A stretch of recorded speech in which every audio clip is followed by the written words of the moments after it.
Hola, buenas noches. ¿Nos escuchan ahí? Sí, profe, buenas noches. Buenas Hola, noches. buenas noches, profe. Bien, gracias a Dios. ¿Nos, Estamos. nos escuchan bien? Sí, bro, ya Sí, escucha muy bien. Listo, ya empezamos en un par de minuticos, ¿listo? Ya arrancamos. 4 minuticos.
Profesor, Hola, compañeros, buenas noches.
Buenas noches, profe y compañeros. Buenas Bueno, noches.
Bien, buenas noches, ¿cómo están? ¿Cómo les ha ido? Hola, profe, buenas noches, bien, gracias. Bueno, Hola, bien, profe, buenas noches. vamos a comenzar ya. Disculpen ahí un poquito la demora, es que estaba cuadrando algo aquí de la cámara que no funcionaba, pero ya funcionó. Muy bien, para hoy tenemos una lectura que ustedes debían realizar, ¿cierto? Eh, sobre, si no me digan que no, allá porque me dicen que no. Ustedes vieron en Cloud Campus, sí tenían, ¿cierto? En el Cloud Campus está. No, porque el profesor que iba a publicarle no la envió. Sí, yo ahorita la vi, ¿cierto? Yo ahorita la vi, Daniel. Esa está ahí desde la semana pasada. Profe, pero yo estuve mirando ayer y esta mañana y dice que está la lectura uno y la lectura 2 y esas dos ya las hicimos para otras clases y no hay más. Y lo que tú habilitaste para el parcial, el resto no hay nada más en la plataforma. Ah, bueno, profe, que sí. La plataforma, porque todavía no está habilitada el segundo corte. Ah, chica, o sea que como que todavía no han habilitado el segundo corte. Es que solo aparece lectura uno, 2 y parcial. O sea, el segundo corte no les aparece. Todavía no. Y en mensajes,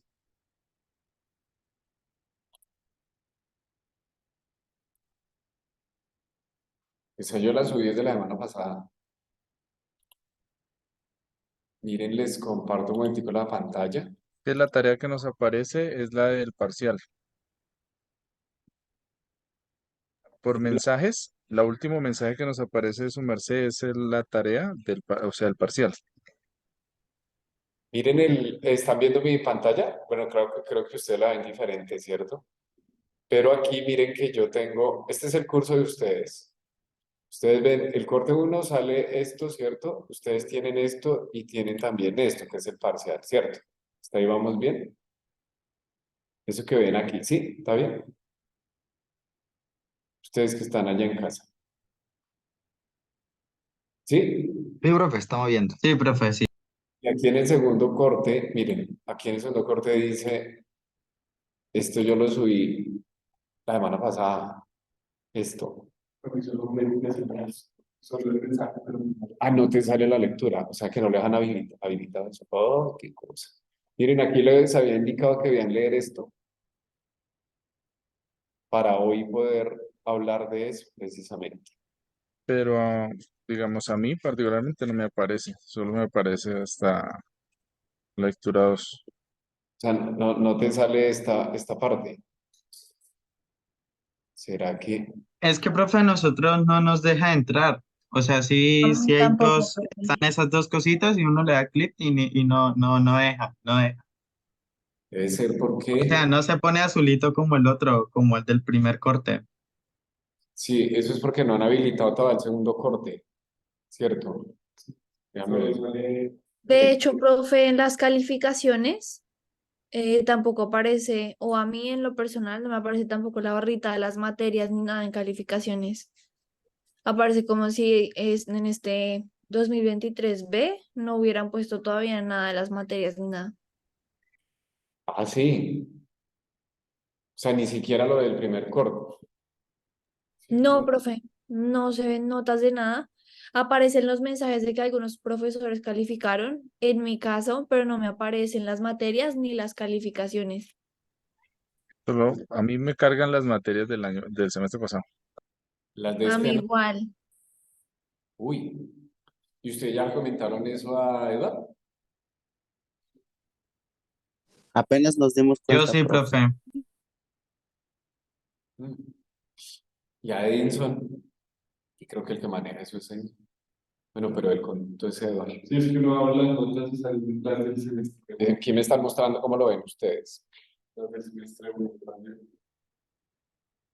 Ay, qué cosa. Bueno, vamos a... ¿Qué hacemos? De un momentico, entonces les pongo ahí en el corte uno les voy a poner esta lectura. Jamie, ¿estabas pidiendo la palabra? Perdón que no te la di. Compañera, trate de intentar. Perdón un momentico, espera, Jamie, señora. Buenas noches, profe, compañeros. A mí también me sucedía así. Ingresé a corte 2 y sí me permitió ver la lectura, porque por corte uno no permite. No sé si a los compañeros lo intentan, porque a mí también me sucedía y yo vi su mensaje, profe, y nada, no me aparecía. Intentaba hasta que logré. Pero lo que ella dice de ingresar al corte 2 no te deja. Intenten eso. Igual tranquilo, no se preocupe que yo ya sé que no leyeron porque no lo vieron, no se preocupe. Pero hagamos ese ejercicio que está diciendo la compañera Jamie. Ahí sí. Yo creo, profe, en el corte 2 a mí no me aparece. Cuando doy todos los contenidos, ahora sí me aparece en el fondo. Ok, descárgala entonces. Entonces, entonces léala. Entonces la pueden leer ahí. No, hagamos una cosa, miren. Miren, lo primero que quiero que miren es si la pueden ver y si la pueden descargar.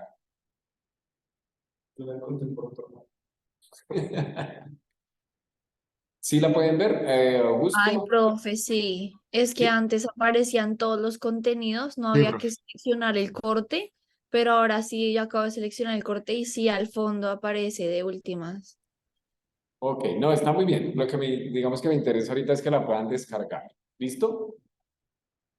¿Listo? Muy bien. Que puedan leer eso. Entonces vamos a hacer lo siguiente, miren, igual no hemos terminado el tema anterior. El tema anterior ¿se acuerdan? Que comenzamos a hablar de la ética del autocuidado, ¿cierto? Y comenzamos eso el jueves, ustedes lo recuerdan.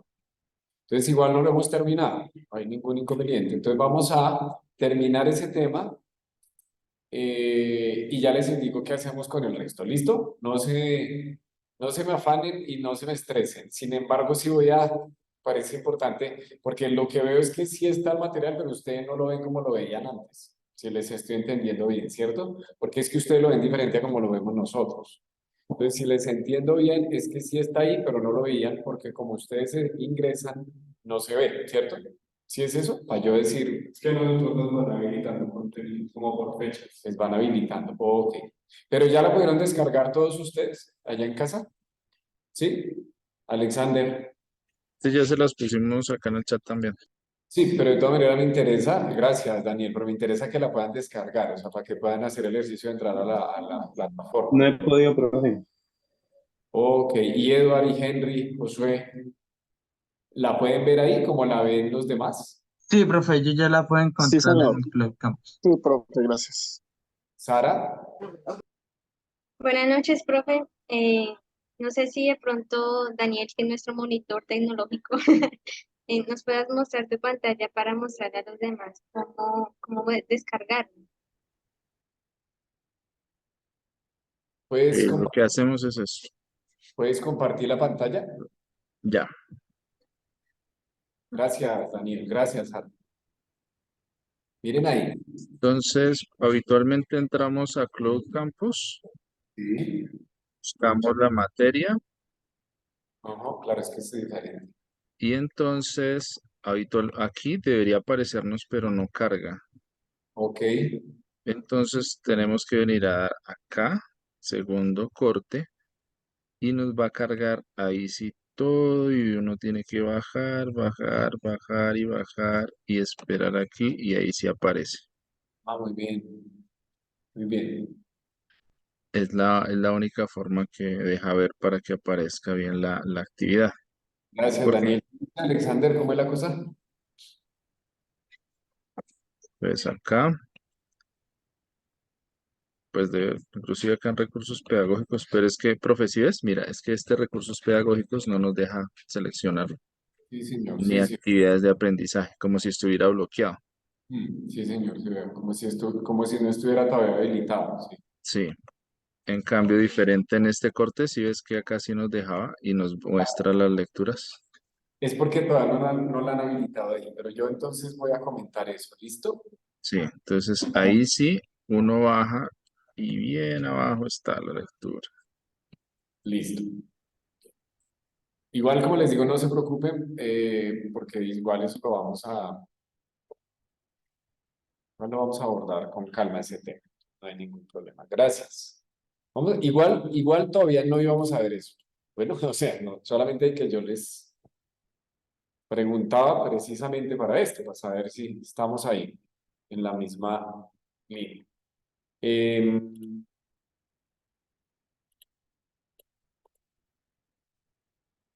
Vamos a terminar de ver el tema que comenzamos a ver la sesión anterior. Bueno, que es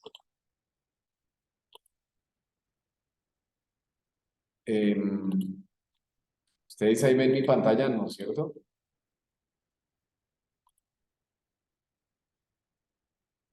No, señor.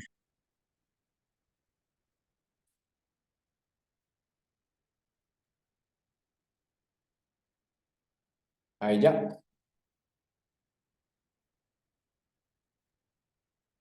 Señor, Sí, profe. Muy bien. Recuerden que estamos en este tema que corresponde a esta unidad, esta segunda unidad. Y el tema tiene por título la ética del cuidado o del autocuidado. La ética del autocuidado hace parte de la ética del cuidado, ¿sí? Digamos que pertenecen a una mismo campo. Y veíamos esto que tiene que ver con la necesidad de estar bien. La necesidad de estar bien. Esto lo vimos en la sesión anterior, mencionando cómo esta idea está en el texto bíblico, tanto en el Antiguo como en el Nuevo Testamento, pero luego nos remontamos a los antiguos griegos, que son los que desarrollan la idea de epimeleia geautou, que es la idea de la importancia de ocuparse de sí mismo, ¿sí? De tener cuidado de sí mismo, de ocuparse de sí mismos. Y veíamos que es algo que retoman algunos filósofos contemporáneos como Paul Ricoeur, y entonces él va a volver a hablar de esto. No Paul Ricoeur, perdón, sino Foucault, que aparece allí en la pantalla. Entonces dice Foucault que tiene que ver esto con una serie de prácticas a partir de las cuales nosotros como individuos establecemos relaciones con nosotros mismos y nos hacemos sujetos de manera muy intencional, desarrollamos esas acciones. De ahí que una traducción muy acertada de esa expresión epimeleia geautou sea el ocúpate de ti mismo. Hay otra expresión griega antigua de los griegos clásicos que se retoma también en la modernidad, que es la que se traduce como conócete a ti mismo. Yo creo que ustedes han escuchado esa expresión, ¿cierto? Conócete a ti mismo, como la importancia de conocerte a ti mismo. Pero esta expresión, ocuparse de sí mismo es más que eso, o sea, porque la otra hace referencia más a cuestiones como intelectuales, ¿cierto? Cognoscitivas. Esta hace referencia no solo a eso, el epimeleia geautou, el ocuparse de sí mismo, hace referencia a tener cuidado de nosotros en términos generales y en términos integrales, ¿sí? Y de ahí que esto sea una acción ética, decíamos, porque responde a la posibilidad que tengamos de actuar libremente. De ahí que se llame ética del autocuidado. Entonces, lo que estamos diciendo hasta acá es que esto no es algo que ocurre por carambola, ni es algo que ocurre por antonomasia. ¿Sí me hago entender? Es decir, usted tiene que decidir, tiene que disponerse, tiene que planearlo y tiene que hacerlo. O sea, usted tiene que ser intencional en el cuidado de usted mismo como persona. Por eso es una acción ética, ¿sí? Porque si no sería una acción instintiva, ¿cierto? Como comer o como dormir, ¿cierto? Sería en ese sentido. No sería una acción ética. Es una acción ética en tanto depende de mi libertad. Es una acción ética en en tanto dependa de mi responsabilidad. Y la responsabilidad va de la mano con la autonomía.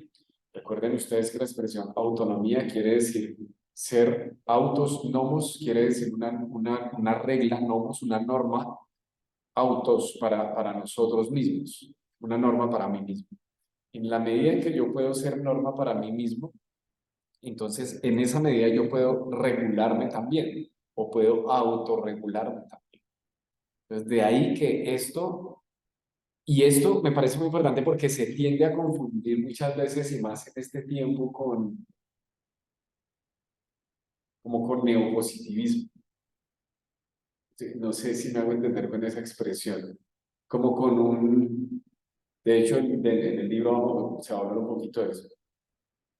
Esto no es solamente una cuestión de que usted diga, tengo una actitud positiva ante la vida, ¿sí me hago entender? Es que usted diga, todo está bien, no hay problemas, decido estar bien, hoy decido estar en paz conmigo mismo, hoy decido ser feliz y hoy, bueno, está bien esos ejercicios que pueden ayudar, pero esto es más que eso. Es más que eso, porque fácilmente, repito, se puede confundir con eso. De hecho, eso suele ocurrir. La ética del autocuidado es más que una actitud positiva ante la vida. Que sí tiene algunos elementos de eso, claro, uno puede encontrar elementos de eso, pero es muchísimo más que eso. La ética del autocuidado es la forma reflexiva que toma la libertad, como dice él. Y eso es algo importante. Recuerden que cuando usted hace un ejercicio reflexivo, usted está haciendo un ejercicio de introspección. Usted está haciendo una mirada hacia adentro, ¿sí? En ese sentido, entonces, decíamos que el autocuidado implica estas cosas. Creo que esto lo vimos la otra vez, ¿cierto? Está lista. Ustedes me corrigen allá en casa. Acá. ¿Cierto que íbamos hasta acá? ¿Cierto? Entonces decíamos que esto tiene unas implicaciones de vida. Si ustedes se dan cuenta, esto no es cualquier cosa. Entonces, por ejemplo, desarrollar de manera intencional la espiritualidad. Cuando una persona desarrolla de manera intencional la espiritualidad, está teniendo cuidado de sí. Pero miren, desarrollar la espiritualidad no es lo mismo, aunque puede estar relacionado, préstele buena atención, pero no es igual a prácticas litúrgicas o religiosas por costumbre. ¿Sí? Porque espiritualidad puede haber con religión y puede haber sin religión también. Es decir, la espiritualidad es una característica del ser humano. La espiritualidad no es una característica que se desprende del hecho religioso. No sé si me hago entender con eso. Si no me hago entender o algo me dice, bueno, si tienen una pregunta, ustedes levantan la mano o algo. Entonces, la espiritualidad va más allá de la cuestión religiosa. Por ejemplo, la espiritualidad tiene mucho que ver con el segundo punto que está allí, encontrarle sentido a la vida. ¿Sí? ¿Va a entender? Cuando hay una espiritualidad intencional, la vida cobra sentido. Porque ahí hay un propósito para vivir, más allá que, por ejemplo, qué sé yo, levantarse a trabajar para ganar dinero, lo cual no es malo, pero que no nos indica que la vida se agota en eso. ¿Cierto? La vida es mucho más que eso. Entonces, encontrar sentido en la vida tiene que ver con espiritualidad. Eso solamente por poner un ejemplo de lo que está allí. Pero también decíamos que esto va muy de la mano con la importancia de crear redes de apoyo y de colaboración. Por tanto, la ética del autocuidado no es una cuestión que solo tiene que ver conmigo. El autocuidado implica también cómo yo me relaciono con los demás. Y entonces ahí íbamos acá y decíamos que el autocuidado implica acciones individuales, pero también acciones colectivas, ¿sí? Y en el campo de las acciones individuales, entonces, creo que ahí vamos, ¿cierto? En el campo de las acciones individuales, mire, está la importancia de crear hábitos saludables. Y aquí me voy a detener un momentico, porque esto es muy, muy, muy importante. La importancia de Y esto va de la mano con la ética de las virtudes, ustedes se acuerdan que la acabamos de ver. La ética de las virtudes tiene que ver con precisamente generar hábitos, desarrollar hábitos que sean buenos. Es decir, una virtud se desarrolla desarrollando un buen hábito, una virtud. Lo veíamos. Si usted quiere aprender a ser una persona justa, eso no es solamente con ganas, con el deseo de ser justo, sino practicando la justicia. Y para practicar la justicia hay que desarrollar unos hábitos. Eso hace que usted sea un hombre o una mujer virtuosa.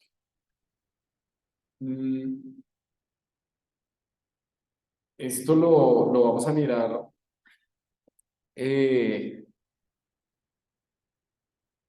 con más calmita, pero ahí dice entre paréntesis Nazaret Castellanos, porque quiero que miremos algo de ella. Ella es Nazaret Castellanos, es una neurocientífica que ha trabajado muchísimo, mucho la importancia del cerebro, del cuidado del cerebro, y la importancia bueno, de hartas cosas, pero una de ellas, por ejemplo, que trabaja Nazaret Castellanos es la importancia, por ejemplo, que le hace al cerebro la meditación. Y la meditación entendida, esto es importante también comprenderlo, la meditación entendida como enfocarse en algo. Y ella va a explicar, vamos a mirar eso, ella va a explicar cómo la meditación no es una cuestión religiosa, porque cuando uno habla de estas cosas la gente tiende a decir, uy, nueva era, uy, nos va a poner a hacer yoga, el profe tal, nada más, no. Bueno, si alguien practica yoga, ese no es el punto acá, pero Nazaret dice, esto no es una cuestión que se inventaron los orientales o que se inventó el budismo. De hecho, la Biblia habla de meditar en muchas partes, de distintas formas. Pero ella dice, esto no se lo inventó ninguna religión. Dice, la meditación es algo, es una capacidad y una característica humana. Es importante. Es algo que no pueden hacer otras especies, en otros términos. Y ella relaciona la importancia de meditar con la importancia de aprender a enfocarse en algo. Y eso es muy importante. Y es muy importante más en este tiempo. Más en este tiempo porque en este tiempo nosotros vivimos con una cantidad de distracciones. ¿Sí o no? Con una cantidad de distracciones. Este es un buen ejemplo de este momento. Mire, puede que usted esté ahí, pero que no esté. Si me va a entender, puede que usted esté en la pantalla, pero que no esté en clase. ¿Por qué? Porque puede que usted esté mirando el negocio, las cuentas, y ahorita qué voy a comer, y qué pereza, mañana no sé qué más, y el culto, y no me han pagado, y esta cosa, y lo otro, y usted está ahí, pero no quiere decir que está ahí. ¿Sí me hago entender? Y ese es un gran problema que tenemos hoy por hoy en nuestra sociedad. Porque cada vez más el cerebro humano se concentra menos. Y cada vez más, y una de las razones es porque tenemos más distractores. Pues miren nomás esto. ¿Cuánto tiempo usted dura sin ver su celular? ¿Cuánto tiempo usted dura sin ver su celular? Eso es cuestión de, 2 horas, 3, ¿qué? Son minutos. ¿Sí o no? Claro, a menos que pues esté durmiendo o que se le quede o se le descargue o le toque apagarlo porque le toca, pero voluntariamente eso no es tan común. Cuando una persona acostumbra, por ejemplo, a eso, está desarrollando unos hábitos saludables.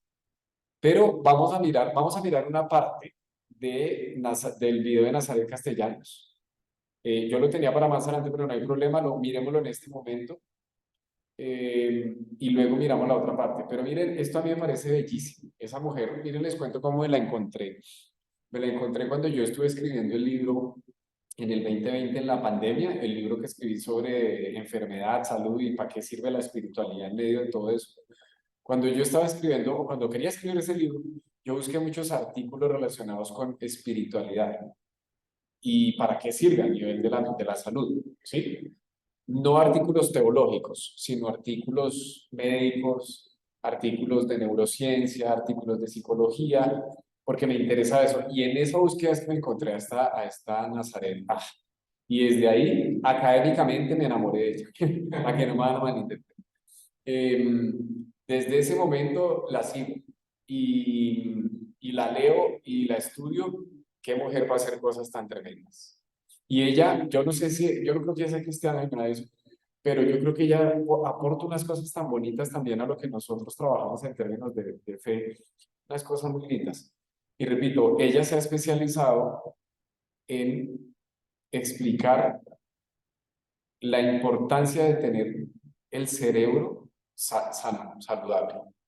Y para eso ella habla de la importancia de desarrollar hábitos saludables. Y eso, queridos estudiantes, tiene que ver con autocuidado. Eso tiene mucho que ver con autocuidado. Entonces, de un momentico ya la busco aquí y ya seguimos. Esta es una conferencia famosa de ella, de esas que hacen, de esas de BBVA. ¿Se han visto esas charlas del BBVA por YouTube? Si no, se las recomiendo mucho. ¿Oyeron? Si no han visto esa, a mí me parece que esas charlas que hace el BBVA en YouTube, ustedes las consiguen, ustedes son charlas buenas. Esa gente invita, los invitados que tienen son muy buenos. Yo me refiero a estas charlas. A estas charlas. No sé si las han visto. Pero es que ustedes no están viendo ahí. Ya les comparto la pantalla. La estamos viendo aquí en el salón. Uy, gracias por ahí. ¿Cierto? ¿Allá ven la pantalla? Sí, señor. Gracias. Esta es una serie que se llama Aprendamos Juntos. Y ellos lo titularon Conoce tu cuerpo, conoce tu cerebro. Pero yo les invito a que escuchen esto y lo vamos en clave de lo que estamos viendo. Vamos a ver una parte y luego charlamos un poquito. ¿Listo? Me dicen si escuchan y si escuchan bien el video. Soy Nazaret Castellanos y dirijo una investigación que estudia... ¿Escuchan bien y se ve bien? Sí, señor. Muy bien. cómo el cerebro se comunica con el cuerpo cuando meditamos. Hola, Nazaret. Me llamo Nerea, soy madre de 2 niñas de 8 y 10 años y estoy encantada de estar hoy aquí contigo, hablando de un tema tan fascinante y tan desconocido para el ciudadano de a pie como es el cerebro.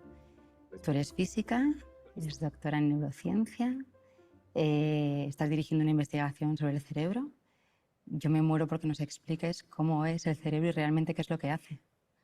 Bueno, pues gracias, Nereas. Yo estoy encantada de estar aquí contigo. Si quieres, empezamos viendo cómo es el cerebro. Vamos a imaginarnos, imagínate que estamos sobrevolando un bosque, que vamos en un avión y miramos ahí hacia abajo, ¿no? Imaginamos por el Amazonas, vemos un bosque muy denso, muy frondoso. Si nosotros lo vemos desde arriba, lo que vemos es una masa vegetal, que nos parece que fuese un continuo, casi como fuese un césped, ¿no? Pero muy complejo. Y este fue un debate que hubo pues al 1905 aproximadamente, donde se pensaba que nuestro cerebro era una masa continua, era como si nosotros viésemos ese bosque desde arriba, donde era un tejido que, por así decirlo, era liso. Esto era lo que se llamaba la teoría reticular. Pero surgió por aquel momento un genio, que es don Santiago Ramón y Cajal, uno de nuestros grandes sabios, que pensó que realmente aquello era un bosque que estaba formado por unidades. Y él tenía la idea de que ese bosque estaba formado por unos componentes que hoy en día sabemos que son las neuronas. Si nosotros vemos ese bosque desde arriba, pues efectivamente vemos que es todo un continuo. Entonces Ramón y Cajal, que era un absoluto genio, se le ocurrió estudiar un bosque que fuese joven. En vez de estudiar un cerebro, que es un cerebro ya maduro, donde pues, el bosque ha crecido mucho, dijo, vamos a estudiar un cerebro embrionario. Es decir, un cerebro donde los árboles todavía están creciendo. Y es gracias a esa idea que tuvo Cajal donde empezamos a ver, que es la teoría que hoy se acepta, que es la teoría neuronal, que nuestro cerebro está formado por unos componentes, que son las células nerviosas, que se llaman las neuronas, que es, por así decirlo, como si fuesen los árboles dentro de nuestro bosque neuronal.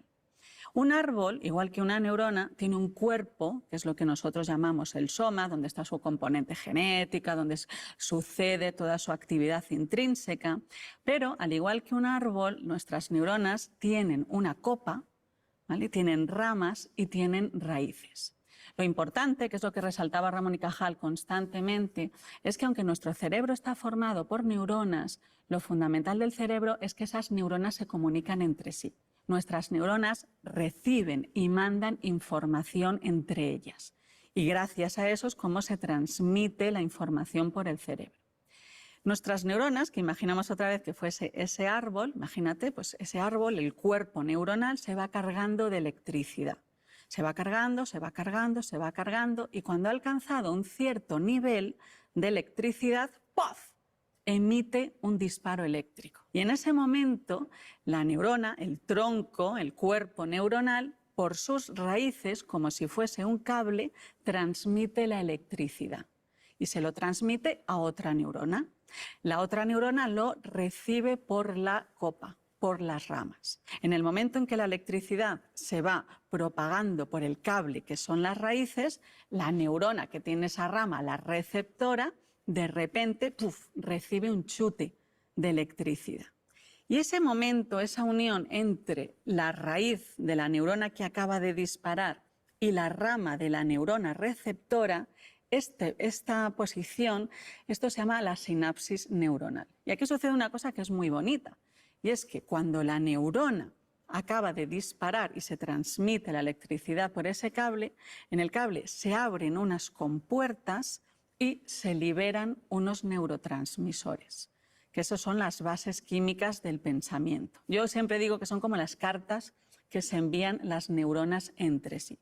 Y este es el principio básico del funcionamiento de cómo nuestras neuronas se transmiten electricidad de unas a otras. Se transmite el pulso eléctrico y luego se mandan paquetes de información, que son como hormonas, de unas a otras.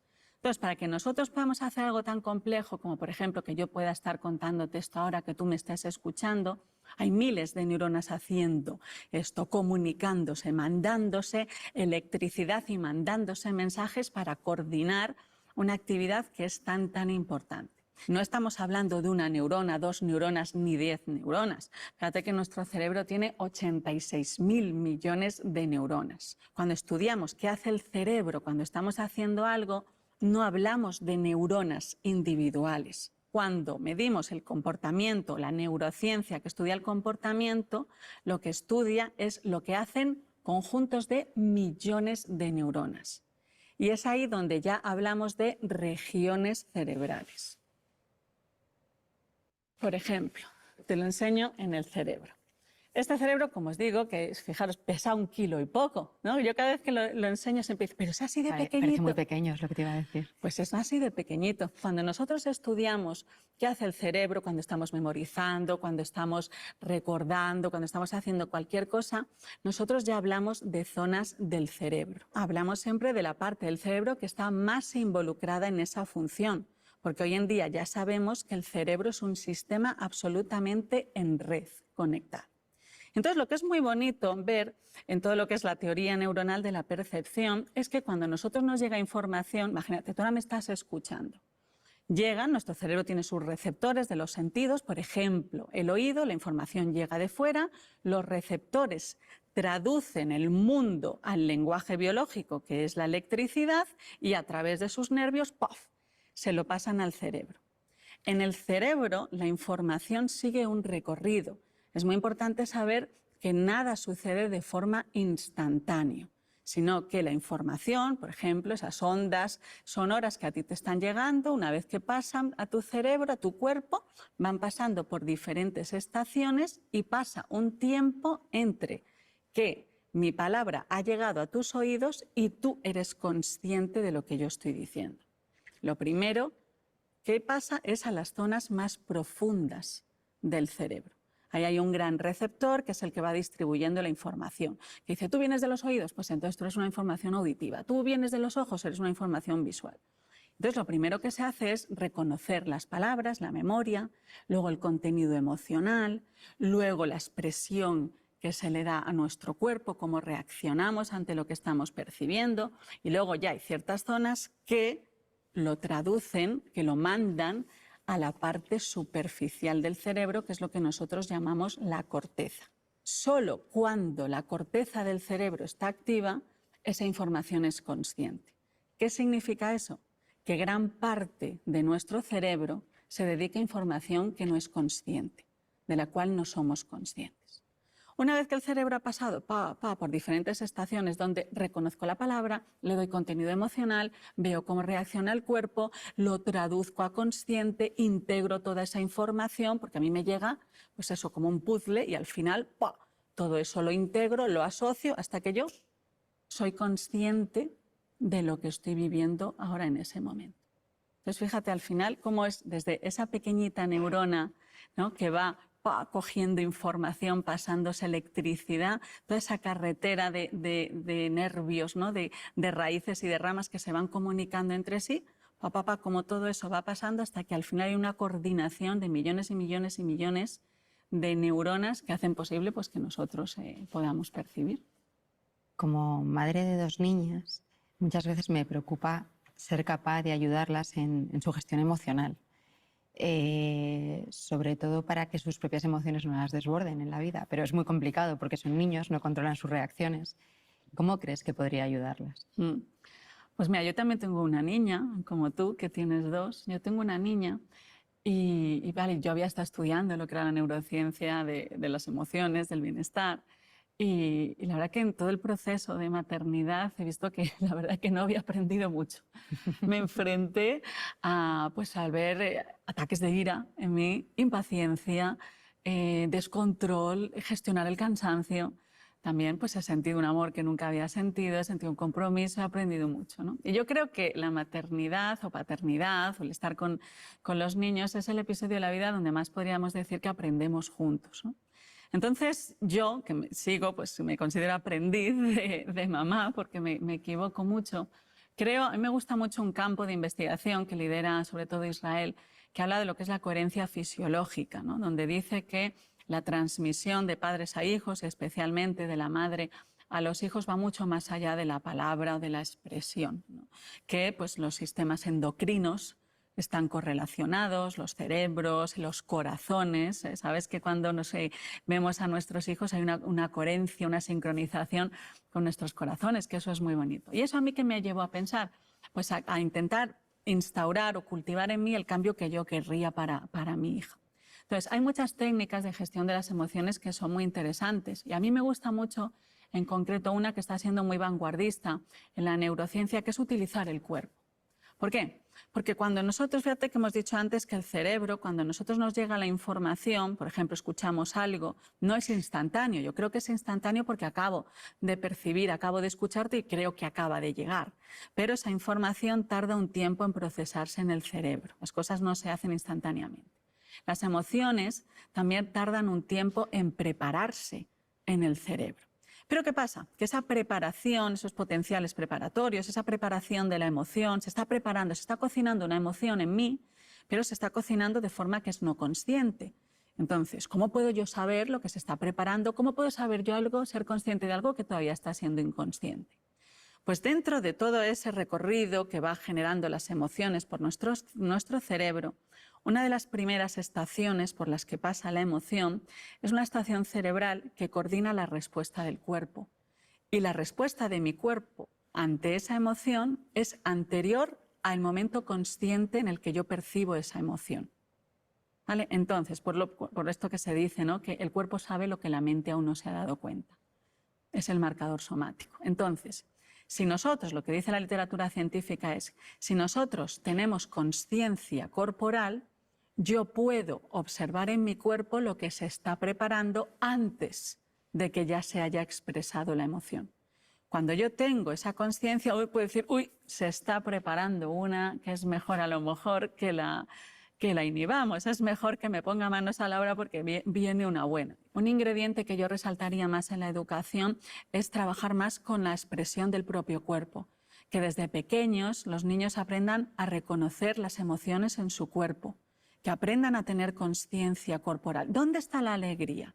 ¿Dónde la sientes? ¿Dónde está el enfado? Entonces aprendes a identificar y entonces ya reconoces en tu propio cuerpo sensaciones que ya te avisan de que, uy, me estoy empezando a poner así o poner así.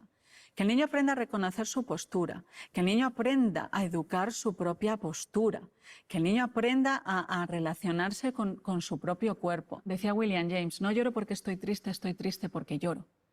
Sin las sensaciones de tu cuerpo, la emoción sería una noción abstracta, solo un concepto intelectual. Estoy nervioso. No, estás nervioso, ¿no? Y lo tienes que sentir en el cuerpo.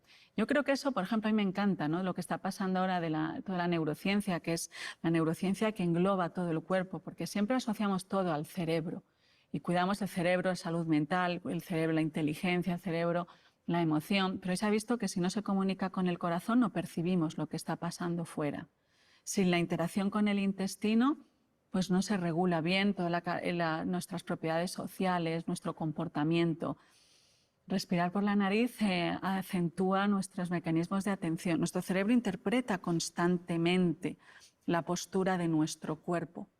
O sea, la postura, como tengamos la postura de nuestro cuerpo, es fundamental para nuestro cerebro saber cómo estamos. Se interpreta constantemente nuestro cuerpo. Hoy en día, pues sabemos que se hace ejercicio físico, que eso es otra cosa que, por ejemplo, siempre pensamos que el ejercicio físico es bueno para la salud. Es bueno a nivel cardiovascular, es bueno a nivel inmune, pero el ejercicio físico es un gran protector de la salud mental. También estás haciendo ejercicio para tu cerebro. ¿Por qué? Porque se ha visto que cuando hacemos ejercicio, que es más cardiovascular en este caso, el hipocampo, que es una estructura que tiene forma de caballito de mar, que es la parte del cerebro más importante para la memoria, pues cuando hacemos ejercicio, el hipocampo se hace más fuerte, el bosque neuronal que habita el hipocampo crece y eso es un gran protector. Pero por otra parte se ha visto que, por ejemplo, practicar yoga, practicar tai chi, qigong o por ejemplo, entre otros ejercicios de expresión que intervenga la consciencia corporal, fortalece el cerebro.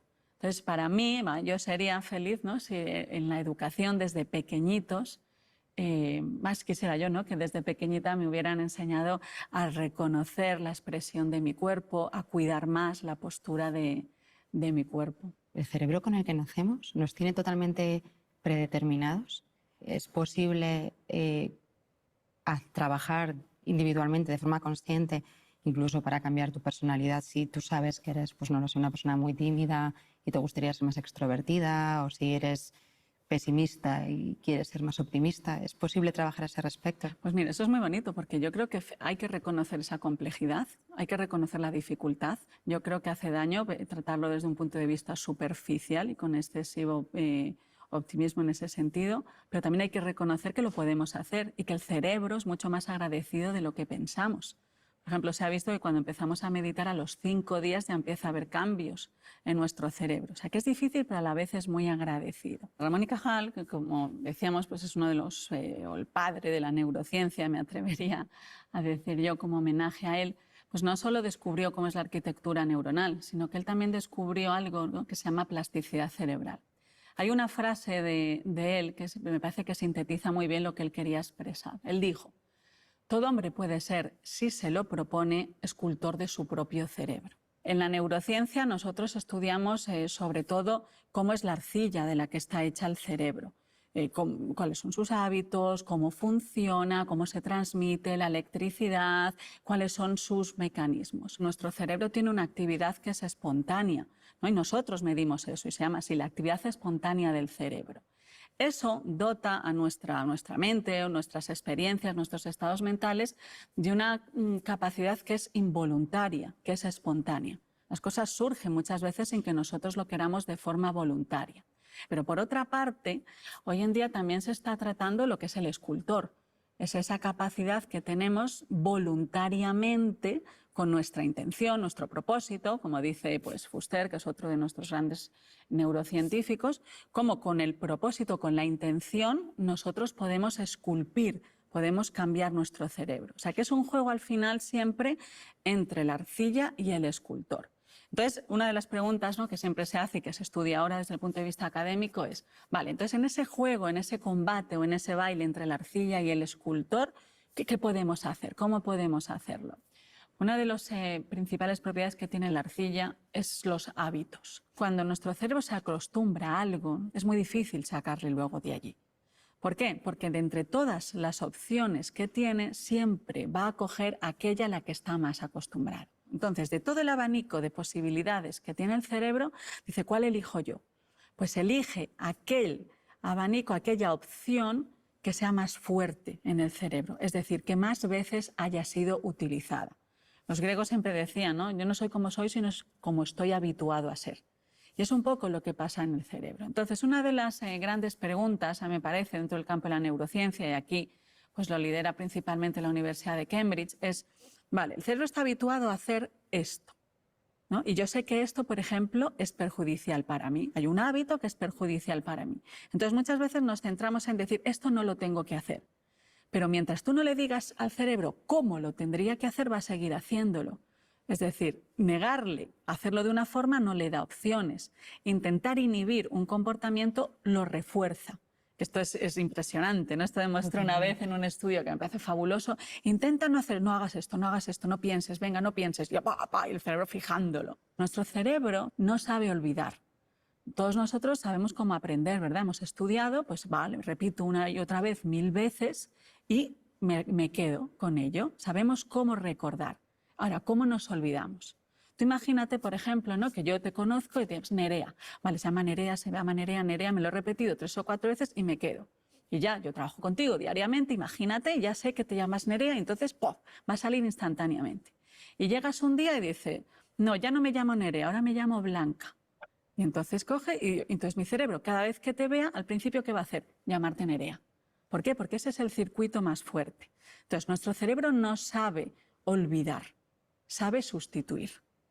Entonces, cada vez que mi cerebro, yo te vea y diga, se llama Nerea, yo conscientemente, con la intención, con el propósito, digo, no, se llama Blanca. Y entonces, no, se llama Nerea, 1000 veces, 1000 veces. Al cabo de 2 o 3 semanas, ya el circuito neuronal de Nerea y el circuito neuronal de Blanca pesan igual para el cerebro. Entonces hay una competencia. Y entonces, ¿quién desequilibra la balanza hacia un hábito o hacia otro? La intención, el propósito. Y eso es el control voluntario. Pero para eso, fíjate, yo me tengo que observar a mí. Observo que me ha salido decir Nerea. Lo observo, me doy cuenta y voluntariamente, con mi intención, apoyo el otro. Cuando el circuito de Blanca pese más que el de Nerea, el cerebro, que es muy bonito, sustituye y este se va. Entonces yo ya no me acordaré de que te llamas Nerea. Entonces, ¿cómo hacemos para cambiar un hábito automático frente a otro? Sustituirlo. Pero para sustituirlo, ¿qué tengo que hacer? Pues tener el propósito, tener esa intención. Eso es lo que nos dice la literatura. Uno de los estudios que a mí me parece que es más interesante, más bonito, que hizo la Universidad de Inglaterra junto a Washington, es el que demostraba, se hizo una encuesta y se le preguntó a la gente, ¿usted es generoso o de por sí es altruista? Pues no mucho, ¿no? Decía la mayoría de la gente. Entonces, como no soy generoso, pues como no soy así, pues ya está, yo soy así y ya está, ¿no? Entonces hice un experimento. Bueno, pues vamos a intentar que durante este mes, concédanos un mes donde usted voluntariamente va a elegir ser generoso. Entonces vamos a ver si algo cambia. Entonces, ¿usted cree que va a cambiar? No, porque yo no lo soy, ¿no? Es lo que decía la mayoría. Entonces lo que se vio es que hasta el optimismo y la generosidad era algo que se podía cultivar. A mí me gusta mucho la palabra cultivar. ¿Por qué? Porque cultivar no significa generar. Cultivar significa que tú siembras. Hay veces que no va a nacer algo, porque no todo yo creo que depende de nosotros. Pero yo creo que cultivándolo es muy probable que nosotros lo tengamos.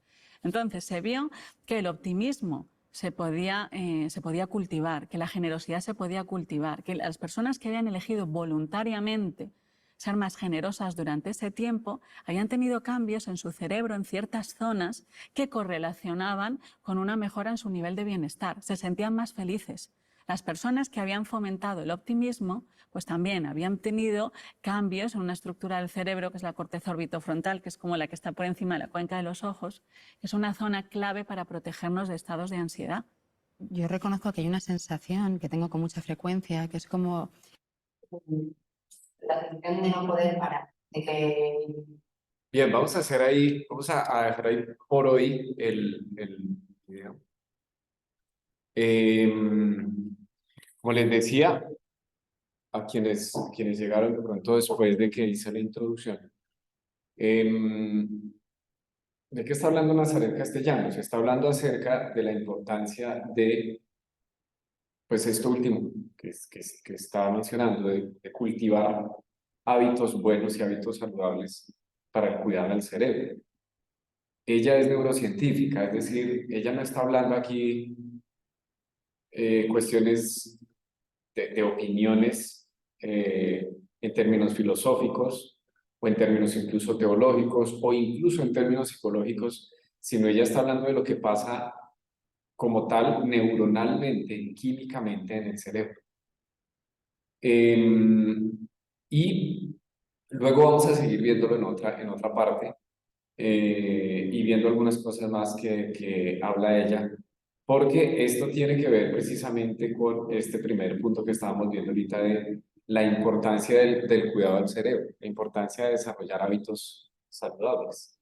Es decir, una ética del autocuidado no se da, no es posible si nosotros no tenemos buenos hábitos. Y los buenos hábitos, así como lo veíamos en la ética de las virtudes, no vienen por arte de magia. Los buenos hábitos se desarrollan. Y me parece bonita esa última palabra que ella usó, ese verbo, se cultivan.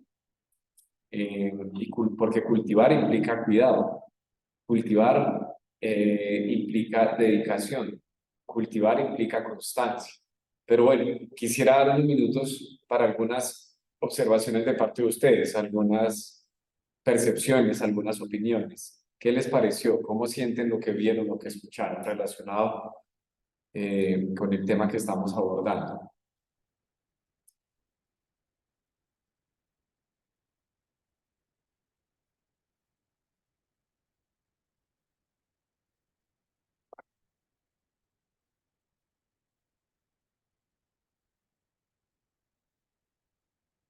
¿Qué les llamó la atención? Daniel. Pues me llamó un poco la atención lo que decía del cuerpo en cuanto al tema de las emociones, que hay como, o sea, que el cuerpo va como un poquito más adelante antes de que el cerebro reconozca las emociones y que de una u otra forma el cerebro no ve, pero usa todos los sentidos para poder organizar,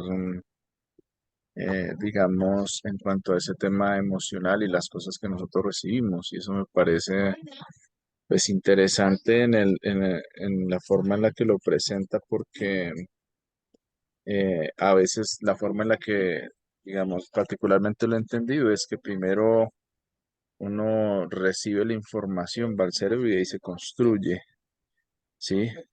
Y aquí ya está dando un punto donde como que el mismo cuerpo va anticipando ciertas cosas para prepararse en cuanto a eso.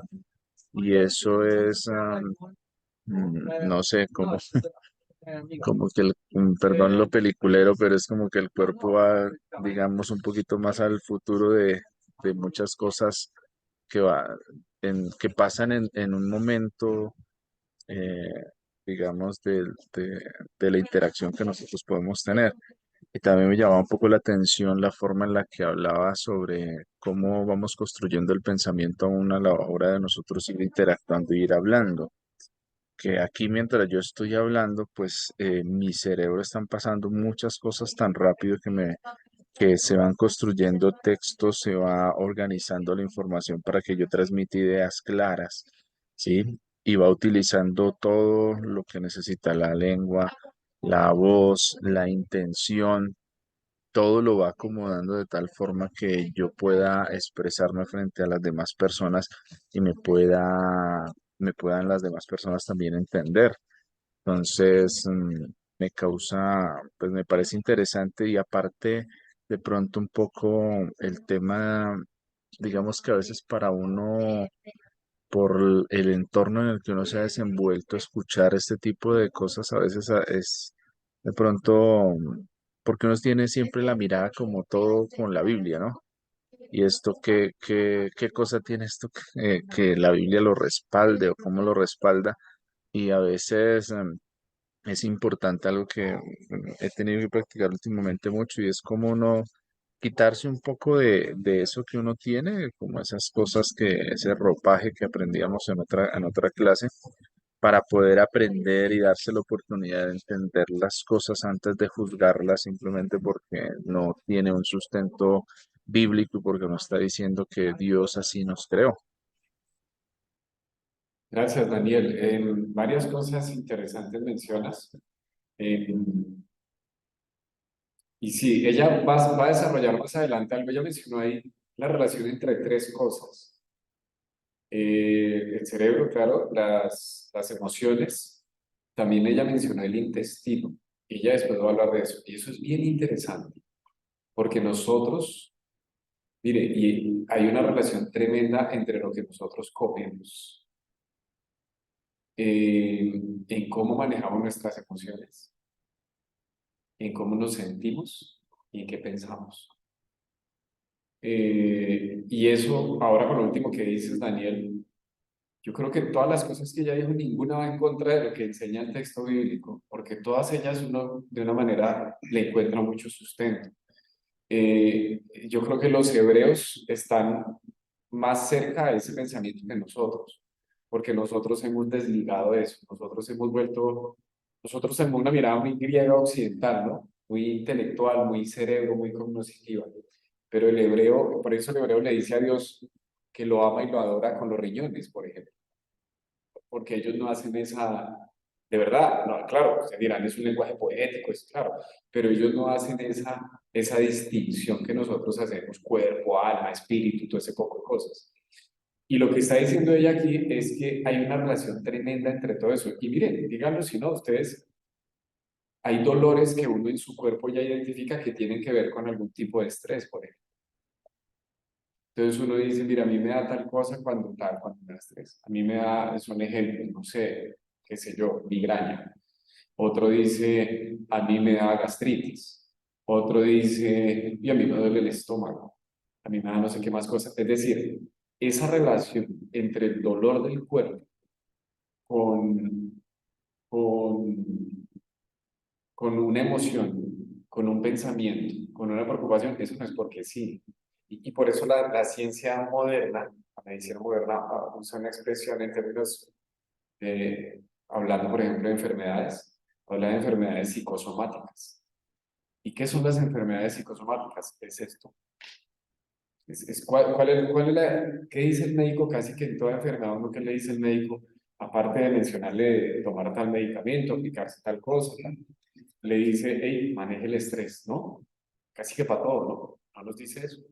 Si tenemos dolor de cabeza, si nos duele el estómago, si tenemos, dice, hey, ¿y cómo están sus problemas? No por nada surge también de unas décadas para aquí eso que se llama medicina familiar. Yo no sé si alguno de ustedes ha ido al médico familiar alguna vez, es una especialización. ¿Qué hace la medicina familiar precisamente? Es mirar, pues, el ser humano es un ser gregario, es un ser social, es un ser comunitario. Lo que a mí me afecta tiene que ver con el otro, tiene que ver con mi relación con papá, mamá, mi cónyuge, mis hijos, ¿Qué hace el médico familiar? Ustedes han ido, a mí me gusta ir al médico familiar, porque el médico familiar a uno le pregunta cosas que uno dice, venga, pero yo vine por un dolor aquí, pero ¿por qué me está preguntando por mi relación con mi esposa, por ejemplo? Ah, porque precisamente eso tiene que ver. Y eso es en buena medida lo que está mencionando la autora. Gracias, Daniel, por el comentario. Sara. Vale, buenas noches a todos. Sí, voy a intentar ser breve para no abarcar mucho tiempo. Uno siempre dice eso, ¿no? Pero sí resalto también lo que menciona Daniel acerca del cuerpo, porque precisamente me pasó hoy.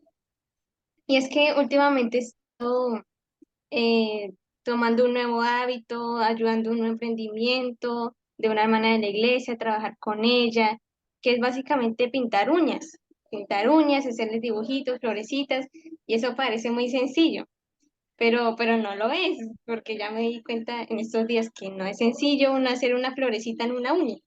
Entonces, ella es como la que me ha estado enseñando, ella ya es profesional, tiene más de 10 años de experiencia en eso, pero ya está en este municipio generando ese nuevo emprendimiento y yo estoy ahí aprendiendo. Entonces, en las mañanas yo voy allá temprano, le llego, ven, enséñame a hacer uñas. Entonces, ella me dijo que hoy vamos a hacer florecitas, que es el caso de hoy, ¿verdad?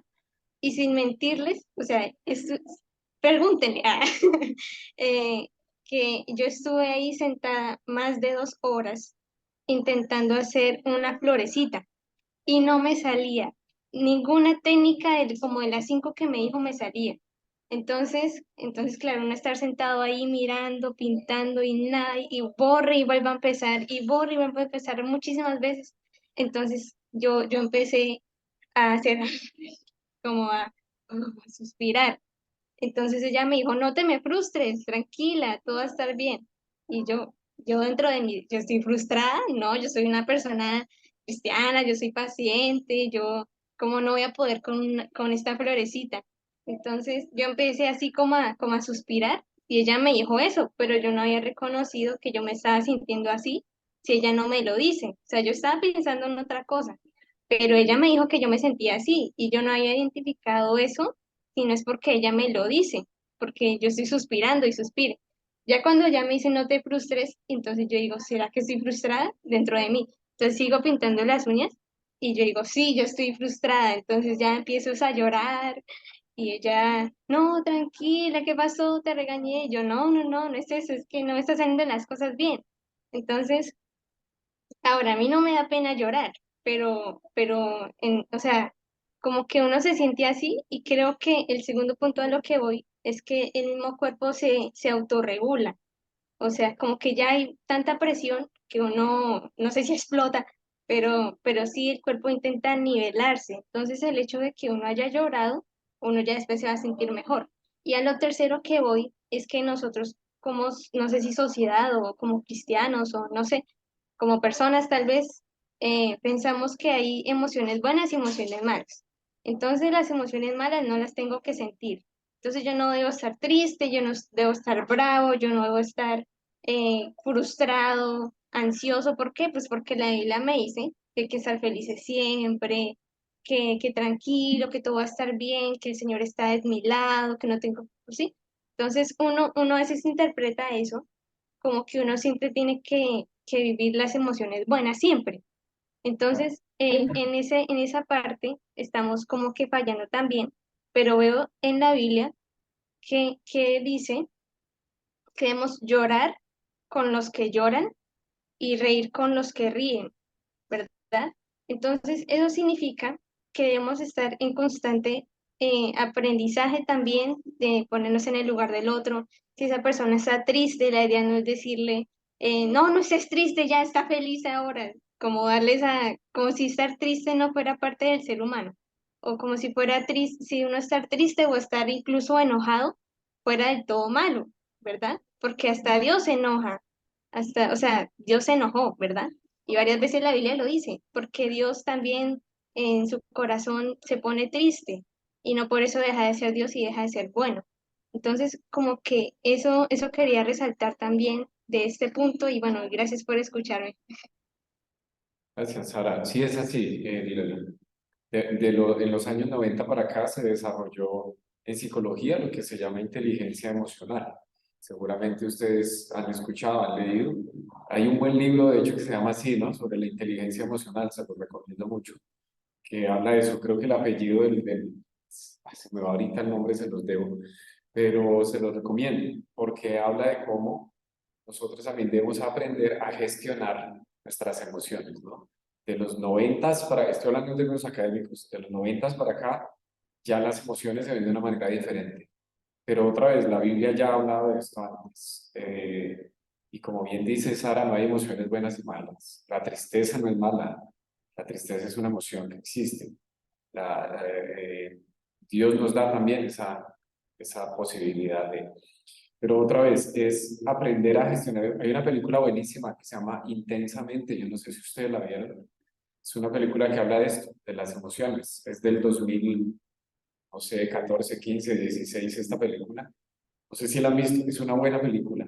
que habla de esto puntualmente que está mencionando Sara, que no hay emociones buenas y malas. Lo que pasa es que hay que aprender a gestionarlas y a educarlas. Y con eso tiene que ver el autocuidado. Gracias, Sara. Vamos con Nubia y luego con Henry. Y luego acá. Nubia. No te escuchamos, Nubia.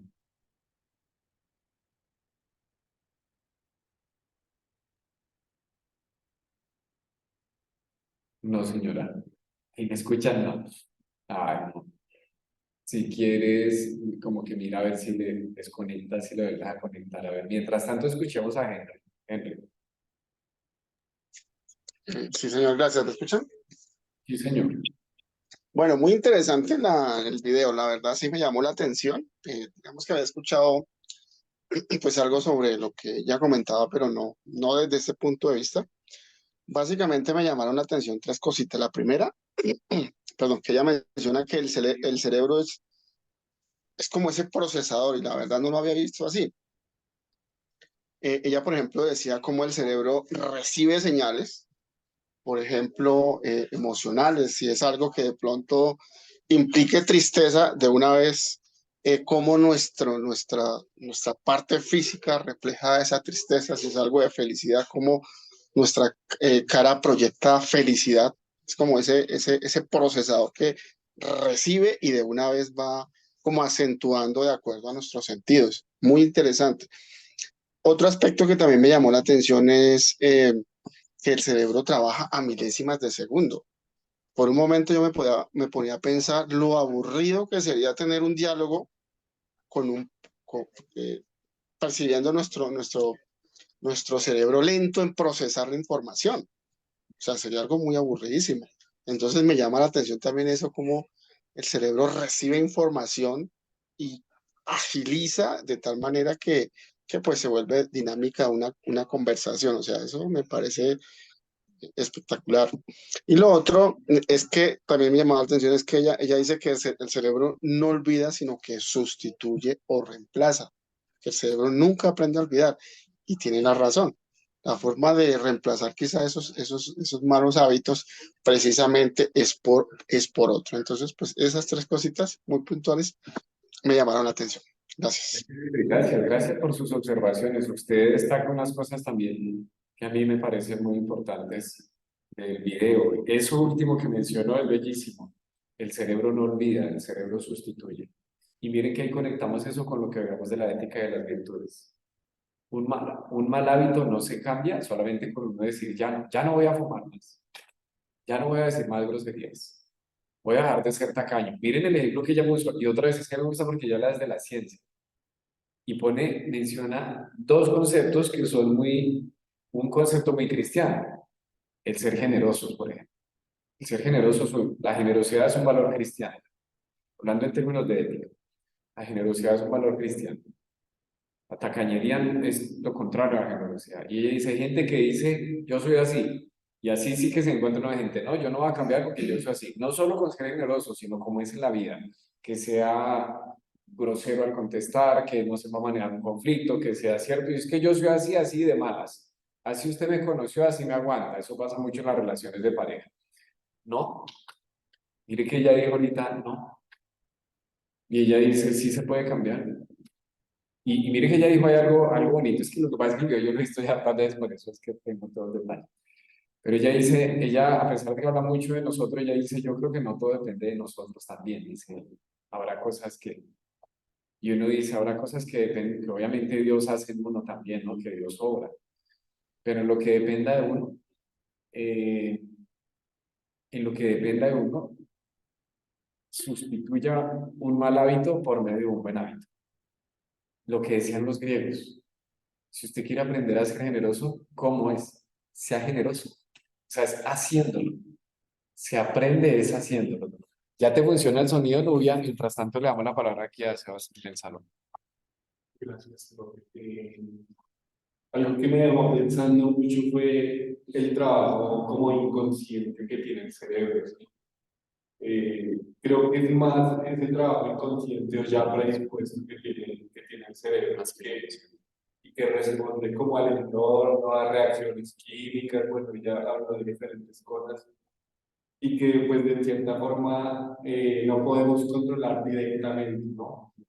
Pero también pues relacionado con lo que la mayoría de esas reacciones vienen por los sentidos, nosotros sí podemos en cierta medida controlar lo que vemos, lo que escuchamos, lo que comemos, como decía el profe. Entonces, relacionado con el autocuidado, generar esos buenos hábitos a partir de lo que percibimos por nuestros sentidos, sí va a tener un cambio significativo para bien en el ser de cada quien. Eso sí. Total. De acuerdo con lo que mencionas, es así. Y miren que ella mencionó también el ejercicio, ¿no? O con el tema del ejercicio, que eso no es cualquier cosa. Si algo ayuda también a la salud en general, es el ejercicio, es lo que comemos, lo que vemos, lo que escuchamos, es lo que hacemos. O sea, ahí es donde uno se da cuenta que estar bien, bienestar, no es algo que ocurre porque sí, no es algo que ocurre por antonomasia, no es algo que ocurre porque usted diga que es cristiano. Usted puede decir que es cristiano, pero no tener bienestar. Y aquí no estamos hablando de tener plata, de toda esa vaina de la prosperidad. No. Estamos hablando de esto que estamos viendo en clase. Y para eso solo tiene que trabajar usted y desarrollar usted. Eso hay que desarrollarlo. Eso hay que desarrollarlo. Y eso hay que trabajarlo. Uso el verbo que ella usó. Eso hay que cultivarlo. Hay que cultivarlo día a día. Por tanto, hay que cuidarlo. Entonces, mire usted, es que a mí la Biblia me parece bellísima, de verdad, en muchos aspectos. La Biblia habla mucho de lo que comemos. La Biblia habla mucho del ejercicio también que hacemos. O sea, la Biblia habla de muchas cosas y habla de eso en términos de esto que estamos mencionando. Entonces, no es un invento de ahorita, es algo que ya existe hace mucho tiempo, pero que nosotros no le hemos dado, yo creo, la importancia que hay que dar. Hay otras religiones, por ejemplo, que son más cuidadosas en términos de lo que se come, por ejemplo. Bueno, estoy más para hablar. Nubia, ¿ya te funcionó? Nada. No, qué cosa. Eduardo. Sí, profe, pues escuchando a la que estaba hablando, a la que nos daba la charla, sí, entonces ahorita sí se vuelven reales esas frases como que el dolor es mental, ¿no? Esto, recuerdo mucho que trabajando, yo trabajo con mi padre y siempre que me lastimo o algo dentro del trabajo, porque pues soy ayudante de construcción, es un trabajo algo pesado y que uno siempre está como en contacto con muchas cosas, un ladrillo en el pie, algo así, no sé, esto, entonces él me dice eso, él me dice como que no concentres tanto tu dolor en eso. Sí, eso es más mental y ya. Y literal, uno deja de pensar en eso, sí, como que el dolor va pasando y ya. Sí, como que al momento uno recuerda y dice, ah, pero yo estaba golpeado, ¿no? Y como que pasa y desconcentra uno la mente, la desvía, ¿no? De eso y pasa, literalmente el dolor pasa. Entonces sí se vuelve muy real esa frase, ¿no? Como que el dolor es mental, casi todo lo que pasa en nosotros es por medio de la mente. Entonces sí me parece muy interesante eso y sería muy genial aprenderlo pues para poder manejarnos a nosotros mismos en determinados momentos de la vida. Entonces sí sería muy interesante conocer más a profundidad el desarrollo de nuestra mente en cada momento, en cada, sí, pues en cada cosa que nosotros hacemos. Gracias, Eduardo. Me parece tan bonito lo que dices, hermano. Y gracias por compartir desde tu experiencia también, Eduardo. Sí, es por ahí la cosa. Sin embargo, la idea no es negar tampoco lo físico, ¿no? No es negar tampoco no, se tiene que tomar este medicamento y no, es mental, entonces no me lo tomo. No, estamos hablando de equilibrio, ¿no? Si se cae un ladrillo en un pie, eso duele bastante, no hay que tener cuidado. Eso no es solo que 20 y 20, claro. La idea es, Eduardo, como un justo equilibrio, ¿no? O sea, no es decir el médico familiar volviendo al ejemplo que les ponía, no es que diga que no tomas tal cosa o que no te practiques estos exámenes, ¿no?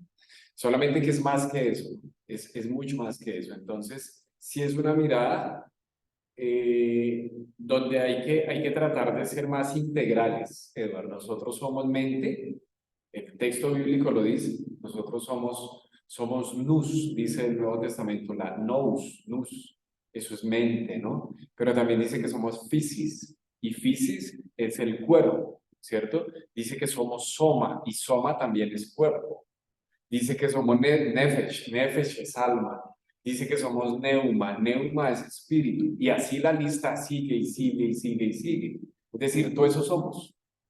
Y es bonito, a mí me parece que hay bienestar, Eduardo, pensando un poco en lo que dices, cuando uno aprende a tener como una justa proporción en las distintas áreas de la vida, yo creo.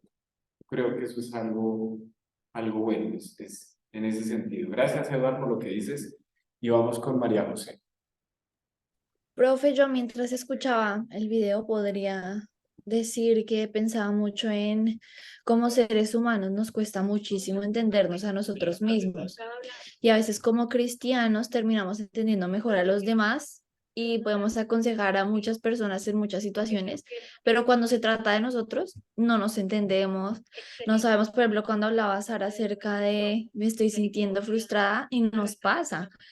No sé lo que siento, no sé cómo lo estoy sintiendo, tampoco sé cómo manejarlo, ni siquiera identifico cuál es como mi personalidad bien, entonces si me estreso, no sé cómo manejarlo, no sé qué hacer, no sé en qué situaciones me estreso y esto nos pasa mucho y yo creo que algo que me queda muy valioso de este video es que para crear buenos hábitos, virtuosos y que sean continuos y no inestables, podría decir de que vivimos en una continua deconstrucción de ciertos hábitos que nos hacían daño y en una construcción nueva, porque construir sobre algo que no está bien va a terminar desboronándose por completo.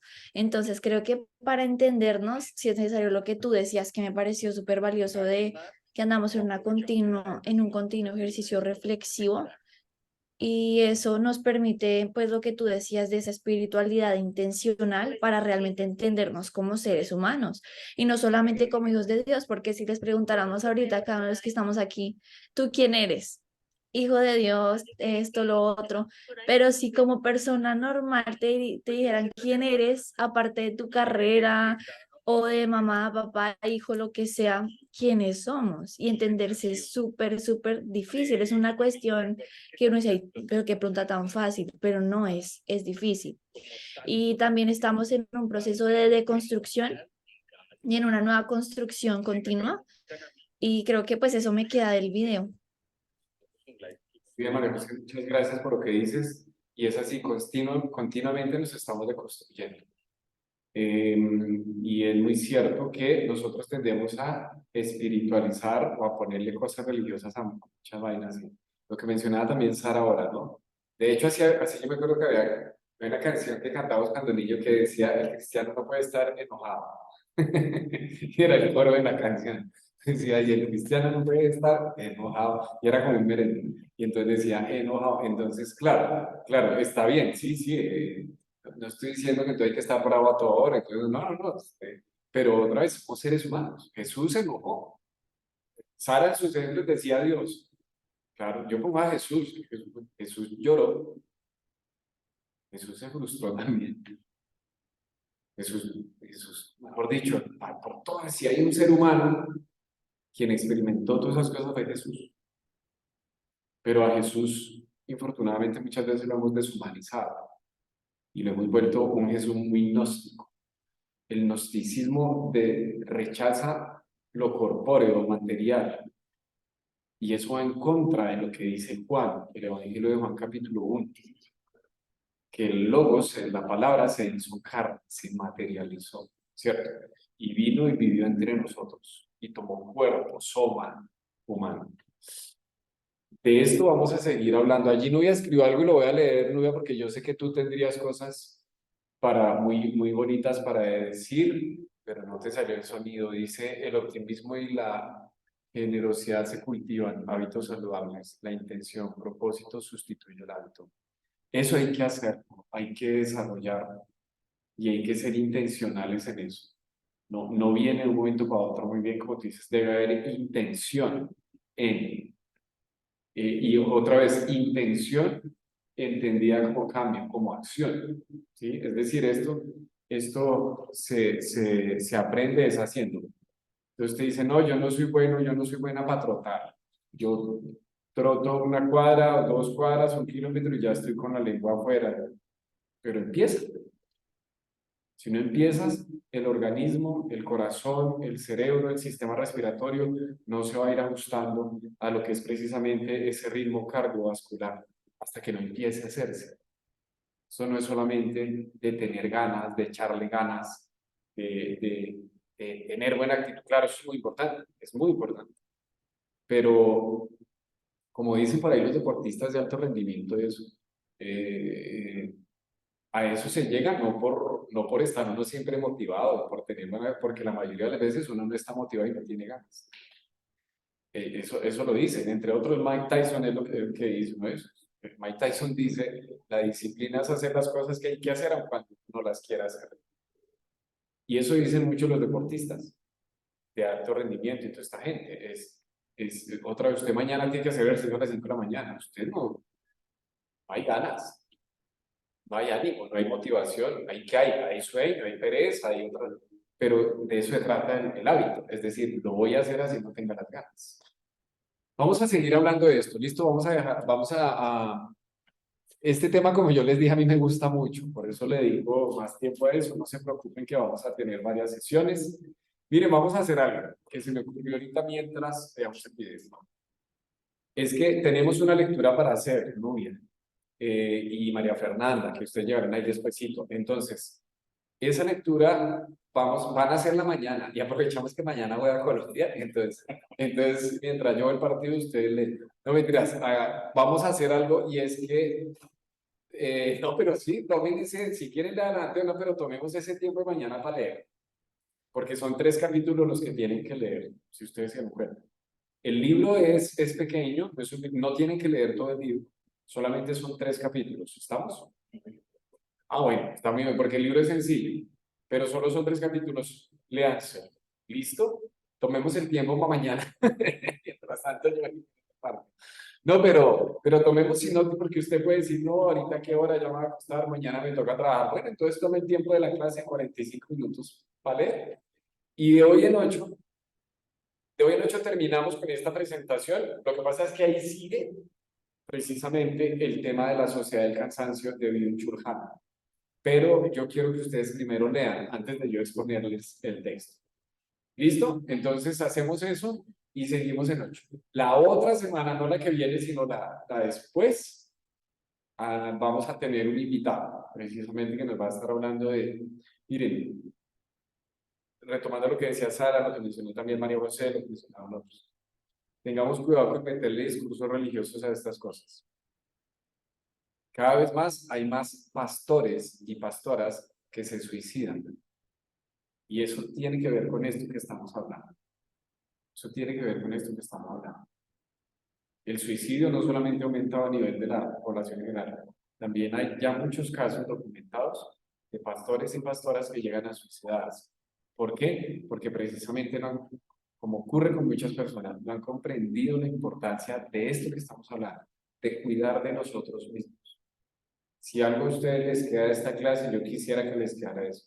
Miren, no hay nadie más valioso que usted, pero que usted esté bien en términos integrales. Bueno, muy bien. Nos vemos entonces, lean mañana, lean el texto. Listo, y nos vemos el otro miércoles. Chao. Chao, profe, gracias. Chao, profe, gracias. Gracias, profe. Gracias, maestro.